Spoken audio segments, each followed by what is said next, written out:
am really excited that you're here because this topic escaped me after all. I'm a news person and I did not recognize that the Russians were targeting Black women. I had no idea, and I don't feel like it's been reported on. It's well known that Russians influenced the 2016 election and that our lawmakers have basically done nothing from stopping it to happen again. What most people, myself included, haven't yet addressed is who the Russians are targeting in their disinformation campaigns. My next guest, Shireen Mitchel, is here to talk about the eye-opening report released this year that revealed that the majority of Russian purchase ads use themes of Black identity and culture, posted with the intent to engage in voter suppression of Black voters. Shireen Mitchel is the co-founder of Stop Online Violence Against Women, an organization that collaborates with activists, data scientists, civil rights organizations, lawmakers, and legislators to work together to create a safer and saner internet culture that is inclusive of women and girls of color facing gendered and race-based threats. Shireen also founded the Digital Sisters as the first organization specifically focused on women and girls of color in technology and digital media. She has been at the forefront of addressing the role that the tech industries have played in discrimination and abuse of women and girls of color. Shireen, thank you for joining us today. Thank you for having me. I really appreciate this. Yeah. Can you talk about the report released this year from Stop Online Violence Against Women and why its findings are so important? Yeah, so we did two reports. Our very first report happened in 2018 before the Mueller report, and it focused on specifically about the way in which Russia targeted Black identity. And we saw that I knew it. Sorry, yeah. I'm sorry. Go ahead. It's working at a place where all of this. Okay, go ahead. I won't get into it. No. It's hard to dissect because a lot of the content, when people saw those 3,500 ads that was sent to the Senate and then was released, the conversation was just that they targeted race identity. They just did a general framework on that. What we did differently was that we took the same data points that they were sharing, we dumped it into a data visualization so that we can see who was targeted, how they were targeted, what the linkages were.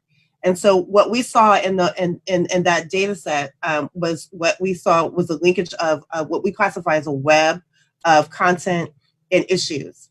And in the center of that web with the most intensity was Black identity. And this went from anything from police brutality all the way over to Islam, as well as connections to conservative conversations. But the majority of the web was everything that was focused on anything about the Black movement, civil rights. And so that became a talking point for us to start digging a little deeper into the report and then putting out our first report that said that there was no other group. We saw in that web that even though people were talking about race, inside our web, the intensity of the web was all Black identity connected to other components and other groups. But the groups that were outside the web, our data set web, were Chicano, Native American, but they were not connected inside the web. So you could tell that they had a keen focus on Black identity that started back as early as 2013, and it's not stopped. It's still going on. And we still see patterns happening today going into 2020. Oh my goodness. This is really I'm shocked because I have relatives who are white, who are older, and I felt like they were really the main focus of the targeted ads, trying to get them to believe that Hillary was running a child porn ring out of her pizza shop or whatever the hell they tried to do. So I'm surprised to hear this, but I'm grateful that it's out there. We tend to think about ID requirements and purging of the voter rolls when we think about voter suppression. What's involved in digital voter suppression?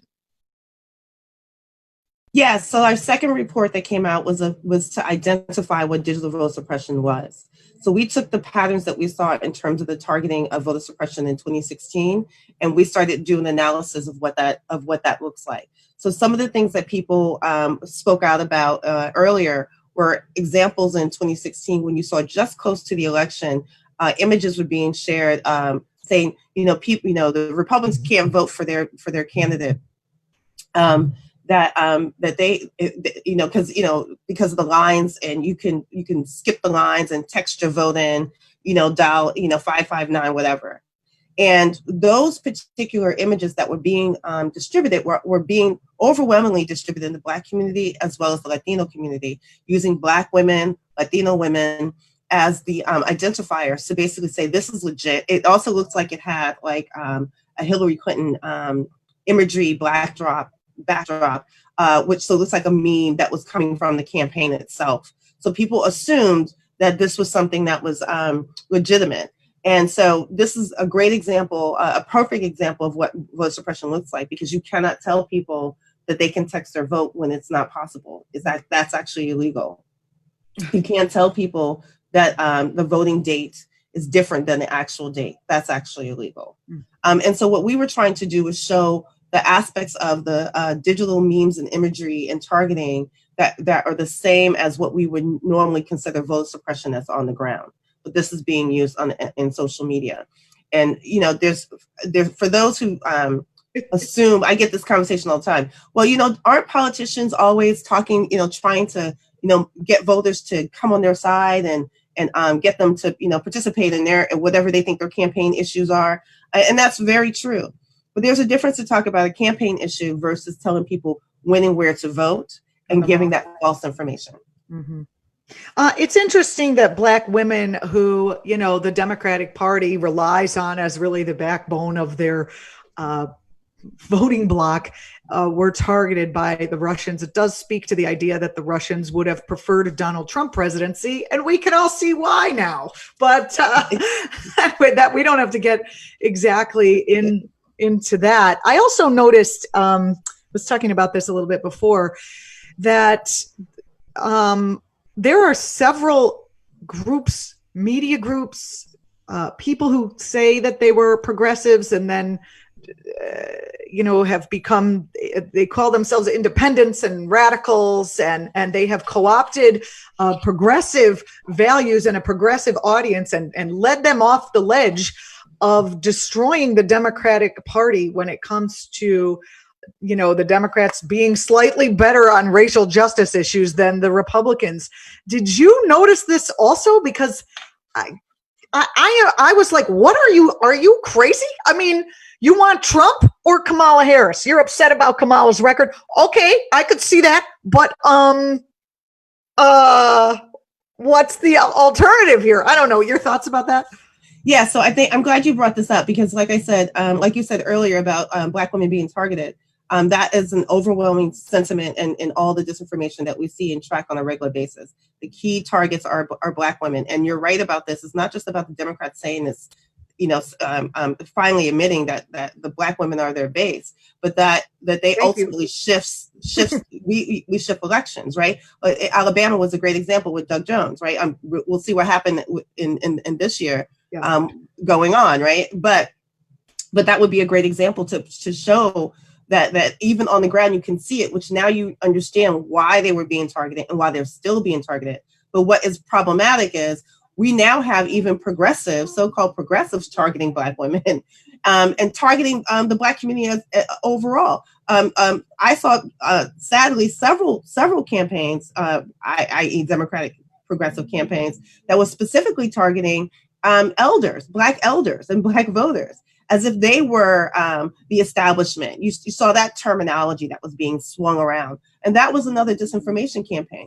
And that's all based on the same concept that people don't understand, is that when we look at our election systems, we have always had this problem with, and this is historical, this is not new, from the days of Jim Crow, trying to stop Black voters from voting and trying to alter election outcomes by targeting Black voters. So that's not anything new or different in the concept of what we know as America. What is different now is that we saw this pattern being used by Russia, and they have picked up a pattern in sort of mimicking Russia, progressives and Democrats doing that, which was very, for me, in the work that we do, was shocking to see. And so we also did see in the very beginning, we picked up several campaigns that were targeting Kamala Harris before she even announced. So we saw the pattern coming.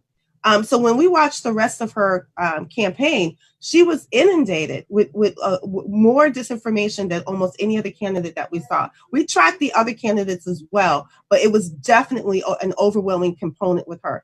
Now, don't get me wrong, and this is the part that I want to make sure that people are clear. Is it right that you have the right to vet your candidates? Absolutely. I'm never going to tell anybody that they should not spend any energy trying to not trying to vet a candidate. But when the disinformation is what you're vetting against versus the actual record that she had, we're not having the same conversation. When you're making up arguments and comparisons to like, is she Black enough? We're not having a campaign conversation. We're not having an issue conversation. So these are the kinds of things that people weren't understanding, that they were listening to more of the disinformation, and that was spreading and being falsely amplified by fake accounts, some of them of which being, looked like Black people or Black women as well as aspects of issues that we never got to about what we could have criticized her about in her actual record. You did see that picked up in the media, and then people writing pieces about that, because at the time I was co-hosting a show with a Black man who was really against it. Was odd because we'd take callers on the show and it would be like, well, Kamala's better than Trump. And they'd be like, oh, she's terrible. She's the worst thing that's ever happened. Didn't you see on Twitter? And I'm like, I don't think she's going to keep the kids in the cages at the border. You know what I mean? There's some general understanding. Okay. I understand history, understand how we got the border. I get that. But, wouldn't any Democratic candidate be, now that Black women are the backbone of the Democratic Party, shouldn't the Democrats be, a little more beholden these days to that voting bloc than maybe they were even, 20 years ago when Joe Biden was running for something else? Oh, absolutely. I think that we're still in this reckoning of that. And unfortunately, I'm still seeing, which also happened in some of these progressive campaigns, where I just need to be very candid, where the only focus they had was on white working class, right? That this was the only aspect that they wanted to focus on and completely deny and ignore what Black voters were saying and what their issues were. And so I try to use an example so that people understand why this is different. This is not just about economic anxiety, and we've started to learn that and see that on a regular basis. And this is kind of the conversation that we keep having. It's about the 1% versus everybody else, and that's not actually very true, because when we even think about the big issue that I saw a lot of that still is still going on is about Medicare for all, right? That's one of the big progressive issues.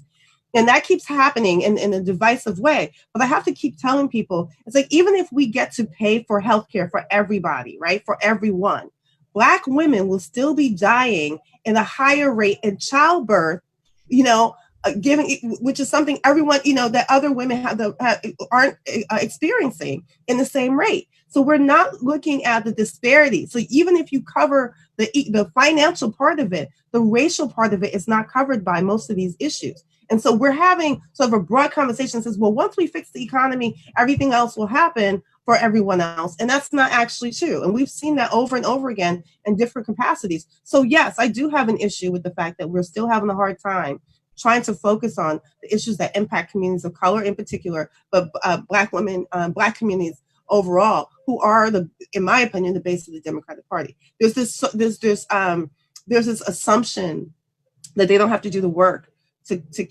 deal with the issues in their community. And I think that assumption that we're looking right now with the unrest that we're looking at, the way that protests are happening, we're still saying that, you could see that the Black community is saying, we're still saying our issues are not being addressed. And now we have the Globe saying the same thing. They're witnessing it with us. So if you can't start shifting what your issues are to pay attention to what political issues matter to the Black community, then yes, we are still going to have this problem again going into 2020, because we're still missing the key points about how to make sure that we're bringing key voters along who can actually shift an election.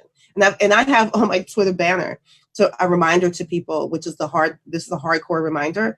They're overarching in terms of numbers. White voters have not voted in a Democratic president in over 50 years. And that's a reality that we still have to sit with and really rethink in terms of what we're doing politically and our strategies and our campaigns.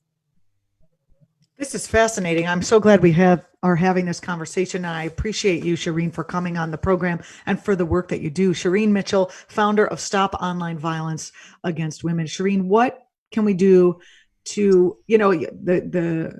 we're looking down the barrel of another election. This is still happening, right? They're still targeting, the Russian bots are still targeting Black women voters. What can we do? How can we be aware of what's going on so that we ourselves are not targeted? And what can we do to stop this suppression that's going on of Black women in particular? I think that I think there's several things that people can do. One of the first parts of the thing, one of the things I always tell people is that you have probably, without fail, been impacted by disinformation, and that's the first thing that you have to accept about your existence in the online space, and that in almost anything that's going to be shared by your friends, your family, your relatives, people you trust, you will have to still do diligence on that information, especially if it's about the Black community, especially if it's about politics in general, because overarching, these are some of the targeted aspects that we already know exist, and we already know that you need to pause when you look at that kind of content. And that's why I tell people the second thing you need to do after you see certain pieces of content is to pause and probably do a little bit more checking on that information and see where it comes from. Look at the sources. I've seen plenty of people sharing Russian disinformation content that is been shared by what was classified as Black media, and it's not Black media. It's just people don't realize in 2016 one of the top websites that was about Black agenda or issues was called Black News or blackmedia.usa, and that was a Russian website. And there are other websites like that. So people have to do a better job of looking at sources and going through the process of that. The other thing that people need to do, in my opinion, overarching, is that they need to be able to understand that if you have a visceral reaction or emotional reaction to content that you see, that's the intent.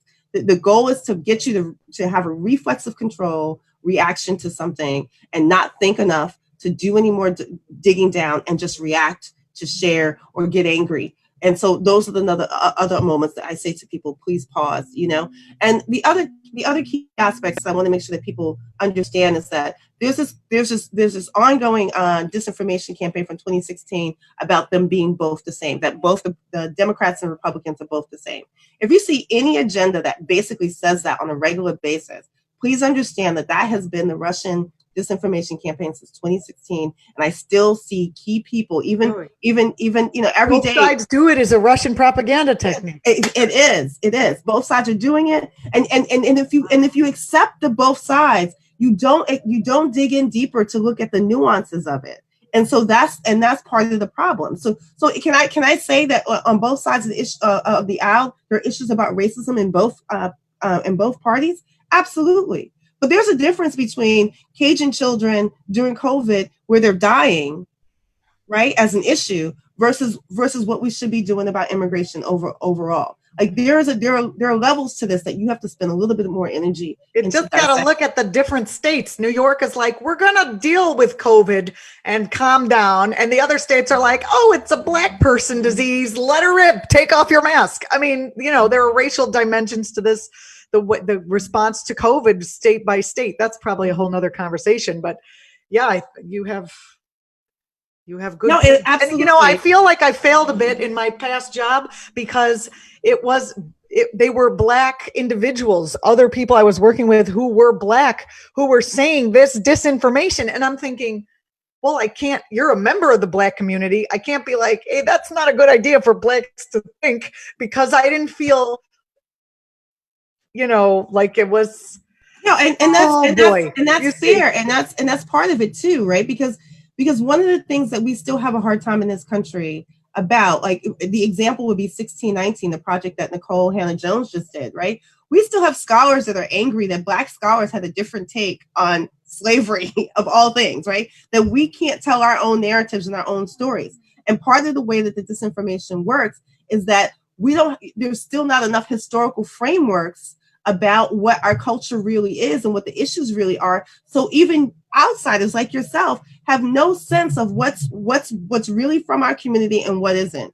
and what issues are real issues that we need to be talking about, or issues that are just like these minor issues that are being used and falsely amplified to cause division. Because that's the goal, is to cause division.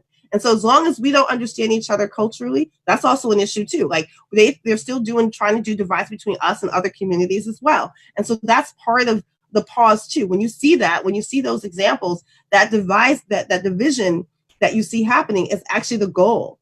As far as I'm concerned, Russia feels like they have been successful with their attempts in 2016, because now we're technically in our own civil unrest in America. So we're not paying attention to what Russia's doing right now. And there's some really horrible things happening, right?